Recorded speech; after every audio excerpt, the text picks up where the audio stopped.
اللهم اجعل ما في بطن مسلما صالحا عابدا ذاكرا حافظا للقرآن الكريم وعاملا به. اللهم اجعله بارا بوالديه وأهله.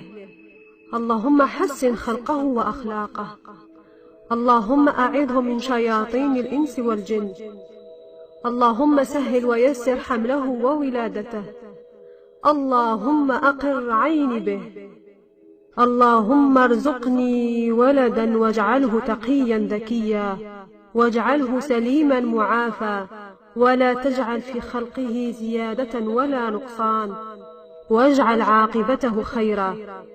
اللهم إني نذرت لك ما في بطني محررا، فتقبل مني إنك أنت السميع العليم. اللهم اصلح لي ذاتي وذريتي. اللهم إني أسألك هون الطلق وحسن الخلق. اللهم إني أستودعك جنيني الذي في رحمي يا من لا تضيع ودائعه. اللهم ارزقه جمال الخلق وحسن الخلق، وقوة الدين والبدن، وسعادة الدنيا والآخرة يا أرحم الراحمين. اللهم اكتب طفلي الذي في بطني من السعداء. اللهم اكتب له عمرا طويلا مليئا بالصالحات، ورزقا واسعا محفوفا بالبركات. اللهم اكتب له المعافاة في الدين والدنيا.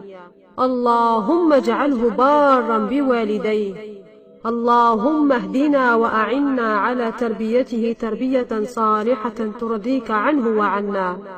اللهم اهده واهد به، واكتبه من الصالحين لا من الطالحين، ومن السعداء لا من الأشقياء يا رب العالمين.